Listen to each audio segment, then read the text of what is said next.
नमस्कार दोस्तों। मैं योगेंद्र सिंह। और आजकल एक न्यूज बहुत फैल रही है, वो ये है कि कोविशील्ड, जैसे कोरोना हुआ था तो लाखों लोगों की इसमें डेथ हुई थी और फिर एक दवाई बनाई गई, बहुत सारे टीके लगे उसके, और एक टीका लगा था कोविशील्ड का। तो खबर ये आ रही है कि क्या एस्ट्रोजेनेका नाम से एक कंपनी है, जिसने ब्रिटेन की फार्मा कंपनी है, जिसने ये दवाई बनाई थी और उसी के फॉर्मूले पर भारत की सीरम इंस्टीट्यूट ने ये दवाई बनाई थी और फिर इंजेक्शन लगे थे। भारत के 90% लोगों को कोविशील्ड लगाई गई थी। तो अब बात सामने आई है, एस्ट्राजेनेका ने कोर्ट में ये बात मानी है कि हमारा इंजेक्शन लगाने के बाद लोगों को परेशानी आई है, गंभीर रूप से बीमार हुए हैं। और टीटीएस करके एक बीमारी सामने आई है, और ये बीमारी ऐसी है जिसको, इसका पूरा फुल फॉर्म है थ्रोम्बोसाइटोपेनिया सिंड्रोम विद थ्रोम्बोसिस। इसमें क्या होता है कि लोगों को स्ट्रोक आते हैं और खून के थक्के, कुछ इस तरीके की चीजें होती हैं। तो ये ऐसा उन्होंने माना है, लेकिन उनका कहना है कि रेयर चांस हैं इसके, मतलब रेयरेस्ट, दुर्लभ मामले हो सकते हैं, ऐसा नहीं कि भी सभी को। और कुछ वैज्ञानिकों का, भारत के अब कुछ डॉक्टरों का ये भी कहना है कि कोई इंजेक्शन लगता है तो उसके शायद 1 हफ्ते या 4 हफ्ते तक असर हो सकते हैं, उसके बाद नहीं। तो इस तरीके की चीजें सामने आ रही है, लेकिन भारत में अब जब ये बात सामने आई है तो लोगों में एक डर का माहौल पैदा हो गया है, कुछ भ्रांतियां भी फैल गई हैं। तो मैं मानता हूँ थोड़ा सेंसिटिव मुद्दा है, क्योंकि डेथ बढ़ी है, इस बात से हम खारिज नहीं कर सकते हैं। लेकिन अब जिस तरीके से साइंटिस्ट कह रहे हैं, डॉक्टर्स कह रहे हैं, उनका कहना है कि परेशानियां हैं लेकिन दुर्लभ हैं, इतनी नहीं है। हालांकि कोरोना के बाद से लोगों की डेथ हुई है और इन्हीं वजह से ज्यादा हुई है। तो कुछ का कहना है कि उनकी हम वजह नहीं मान सकते कि सिर्फ इंजेक्शन ही है, क्योंकि लोगों की लाइफस्टाइल है, पैकेज्ड फूड है, और ये चीजें भी नुकसान करती हैं। और हमें इस तरीके से भी हो सकता है, कुछ जरूरी नहीं कि हम इसी को एक कारण मान सकते हैं। लेकिन क्या कोरोना के बाद से लोगों के शरीर कमजोर हुए हैं, तो वो भी अपने आप में एक बात है कि शरीर के कुछ हिस्से पर प्रभाव पड़ा कोरोना का और उससे डेथ ज्यादा हुई। तो ये सब चीजें हैं। इसके अलावा कुछ आंकड़े की जब हम बात करते हैं तो कंपनी ने अभी जो कहा है, एस्ट्राजेनेका ने कोर्ट में स्वीकारा कि कोविड-19 के दुर्लभ इफेक्ट हुए हैं। 51 मामले इस कंपनी के खिलाफ दर्ज थे और उसमें अभी सुनवाई चल रही है। एक बात और है कि इसके कोविशील्ड के भी ऊपर अब भारत के सुप्रीम कोर्ट में मामला जा चुका है और अब उस पर बातें आना अभी बाकी है। अभी जो बातें हम सुन रहे हैं, कुछ साइट हैं उनका कहना है कि ये दुर्लभतम मामले हैं, इतना नहीं है। और पुख्ता जब अब सुप्रीम कोर्ट एक जांच कमेटी बैठाएगा, डॉक्टरों की टीम होगी, वो जब ऑफिशियली बात बताएंगे तो हमें ज्यादा पता चलेगा। बाकी अभी मेरी एक लोगों से यही अपील है कि इन चीज को ज्यादा, मतलब हालांकि इतना सीरियस लेने की जरूरत नहीं है, क्योंकि कुछ चीजें हो चुकी हैं। अगर हम पैनिक करेंगे तो दिमाग है, अगर गलत सोचेंगे तो गलत होगा, अच्छा सोचेंगे तो अच्छा होगा। तो भ्रांतियां न फैलाएं। जो गाइडलाइन आएंगी सरकार द्वारा या डॉक्टर्स द्वारा, सुप्रीम कोर्ट द्वारा आएंगी, उन पर ज्यादा भरोसा करें। तो ये सब चीजें अब देखने को मिली हैं।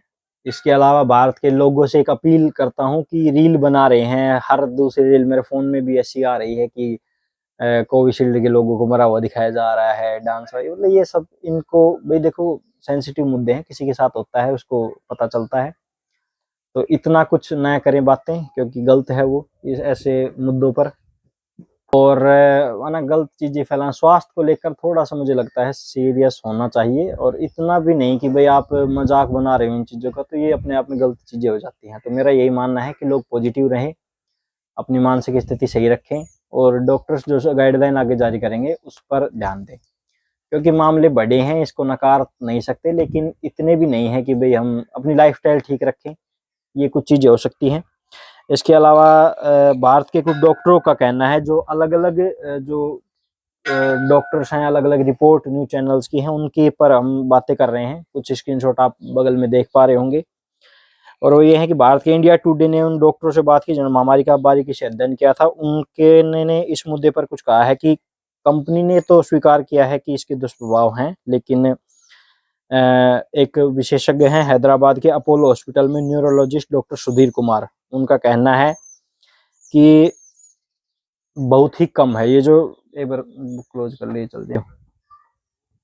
कितान बोल लास्ट में क्या बोले हो? हाँ, तो वो जो डॉक्टर हैं उनका कहना है कि इसके जो साइड इफेक्ट हैं वो कम है, बहुत नगण्य है, फायदे ज्यादा हैं। और इतने टाइम बाद नुकसान दिखना भी अपने आप में रेयर बात हो जाती है, क्योंकि कोई भी वैक्सीन है वो स्टार्टिंग के अगर ज़्यादा से ज़्यादा 6 महीने तक हो जाती है, ऐसा भी डॉक्टरों का मानना है। तो ये सब चीज़ें हैं। और आंकड़े हैं कि भाई कितना नुकसान है, तो उसके ये हैं कि 10 लाख में से 7 के लगभग लोग को नुकसान पहुंचा है, पहुंच सकता है, 1 लाख में से 1 से भी कम। तो इतना रेयर हम मान सकते हैं इसको। बाकी पुख्ता रिपोर्ट जब आएगी, कोर्ट इसके ऊपर कमेटी बैठाएगा, तब हम ज़्यादा बता पाएंगे इस बारे में। 1 मिनट। ओवरऑल कहने की बात यह है कि इसके फायदे हैं, नुकसान हैं, कितने ज़्यादा हैं कितने नहीं हैं, इसका पुख्ता भी पता नहीं चला है। लेकिन मेरा मानना ये है कि पॉजिटिव रहेंगे तो सही रहेगा। जांच होनी जरूरी है। अगर इसके पीछे किसी गलत का हाथ है तो उसकी जांच होनी चाहिए, केस होने चाहिए, जुर्माना लगना चाहिए, हर्जाना होना चाहिए। ये सब तो होंगे ही, उसके अपने अलग काम है, उनको कोर्ट है वो सब देखेंगे। लेकिन अभी हमें जो करना है वो ये करना है कि भ्रांतियां नहीं फैलानी है, पैनिक नहीं होना है इतना, और जो है उसको अपने पॉजिटिव खुद को रहना है। दूसरा, लोगों की अब क्या है कि लाइफस्टाइल चेंज अपनी करनी पड़ेगी, सेहत रहना पड़ेगा, एक्सरसाइज करना, वर्कआउट करना, फास्ट फूड नहीं खाना, पैकेज्ड फूड आते हैं वो सब नहीं खाना, जो सेहत को नुकसान पहुंचाते हैं, ये सब चीज़ें नहीं करनी है। ड्रिंकिंग है, स्मोकिंग है, लाइफस्टाइल पूरी चेंज करनी पड़ेगी।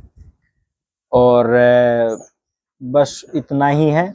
और बस लोगों को थोड़ा ख्याल होना चाहिए इन चीज़ों का। बाकी कोर्ट करेगा कि भाई किसको क्या बात होनी चाहिए। ऊपर से एक और मैं तो सोचता हूँ, वैसे तो आप सोचते हैं नहीं, चुनाव आ रहे हैं तो उस पर भी एक बात हो सकती है कि भाई कुछ खबरें इस तरीके से लीक होना, सामने आना, ये बातें, तो चुनाव का भी एक असर हो सकता है अपने आप में। वैसे ये थोड़ी प्रैक्टिकल बात तो नहीं होगी, लेकिन मेरा तो ऐसा मानना है कि चुनाव आते हैं तो ही कुछ ना कुछ चीज़ें होती हैं, तो शायद ये भी उसका एक हिस्सा हो सकता है। बाकी कंपनी ने जब मानना ही है, बाहर की कंपनी है, तो इसमें सच्चाई भी होगी, लेकिन इतनी भी नहीं होगी, क्योंकि जब बनाया गया होगा तो परीक्षण किए गए थे, ये सब किया गया था, वो भी एक अपने आप में ही बात थी। हालांकि अभी पैनिक नहीं हूँ, अब देखना है आगे क्या रहता है, क्या निर्देश दिए जाते हैं, ये सभी हमें देखने जरूरी हैं। बाकी एक बार फिर से मैं कुछ चीज़ें जैसे इसके खुल के नहीं बोल पा रहा हूँ, और मैं ऐसी जगह पे यहाँ वीडियो बनाने आया हूँ क्योंकि मैं खुद इतनी मेंटल स्टेट में नहीं हूँ कि इन सब चीज़ों के बारे में इतना खुल के बोल सकूं, क्योंकि बस नहीं हूँ, मुझसे नहीं हो सकता, इसलिए मैं इस जगह पर आया हूँ। और मंदिर है वैसे तो ये, तो मुझे लगा था कि इससे पॉजिटिव जगह कोई नहीं हो सकती कि मैं ऐसे इस तरीके के सेंसिटिव टॉपिक पे वीडियो घर बैठ के नहीं बना सकता था। तो घर बनाता तो मैं खुद डिप्रेशन में चला जाता। बाकी आप वीडियो को देखिए, समझिए, पॉजिटिव रहिए, क्योंकि कुछ चीज़ें हमारे हाथ में नहीं हो सकती हैं। वक्त जो हो चुका है उसका हम कुछ नहीं कर सकते। अब हम कर ये सकते हैं कि पॉजिटिव रह सकते हैं, अपनी लाइफस्टाइल चेंज कर सकते हैं और खुश रह सकते हैं, बस इतना है। और इतना भी नहीं है, आप खुद समझदार हैं, ये चीज़ें मैं तो इतनी सोचता हूँ कि भाई रेयर चांस ही होंगे, इसके होने भी उतने ही चाहिए। हालांकि डेथ बढ़ी है तो वो एक चिंताजनक बात है, लेकिन उसके अपने कुछ हो सकते हैं, भाई लोगों की लाइफस्टाइल है ना, बॉडी का भी फर्क है, कोरोना के बाद शरीर कमजोर होना, ये सब भी है। तो अभी के लिए इतना ही, पॉजिटिव रहिए और भ्रांतियां नहीं फैलाइए। वीडियोस देखकर कुछ लोग अब इसको गलत बताएंगे, कुछ ज़्यादा इसको पहुंचाएंगे, उस पर मत जाइए, क्योंकि आपको पॉजिटिव रहने की ज़्यादा ज़रूरत है। खुद जिंदा रहोगे तो सही रहोगे, दूसरे क्या कर रहे हैं उससे कोई मतलब नहीं है। तो कोई वीडियो बना देगा उससे आप पैनिक हो जाओ तो वो कोई तुक वाली बात नहीं हो जाएगी। तो पॉजिटिव रहिए, सेहत का बिल्कुल ख्याल रखिए। दूसरा ये भी है कि मैं किसी पॉलिटिकल पार्टी को भी सपोर्ट नहीं करता कि बच्चों की भाई वीडियो इसलिए बनाया गया है कि पॉलिटिकल पार्टी को, तो मैं किसी पॉलिटिकल पार्टी को सपोर्ट नहीं करता कि भाई उसके फेवर में वीडियो बना रहा हूँ। मेरा सिर्फ ये कहना है कि मैं सिर्फ जनता के लिए वीडियो बना रहा हूँ। तो ये कहना कि भाई वैक्सीन के बारे में वीडियो बनाना, ये मेरा मकसद इसलिए है ताकि लोगों को पॉजिटिव बातें बताई जा सके, नेगेटिव नहीं। बस मेरा इतना मानना है। बाकी आप क्या राय रखते हैं ये सभी तो कमेंट में ज़रूर मुझे बताएं, और इस मुद्दे पर तो बात करना बहुत ही ज़रूरी है। वीडियो को ज़्यादा से ज़्यादा शेयर करें, लोगों तक फैलाएं, ताकि लोग कुछ पॉजिटिव हों। और ये वीडियो बनाने का इसमें कुछ आंकड़े जैसे कुछ बातें हैं मैं नहीं बता पाया हूँ मेरे ख्याल से, क्योंकि वो मेरे बस की बात नहीं है। और बाकी इस वीडियो को ज़्यादा से ज़्यादा शेयर करें, आप पॉजिटिव रहें और कमेंट करते रहें। अगर आप और चाहते हैं कि इस टॉपिक पर 1-2 वीडियो और बने तो मैं ज़रूर उस पर काम करूँगा। चैनल को सब्सक्राइब करें, लाइक करें, शेयर करें। धन्यवाद।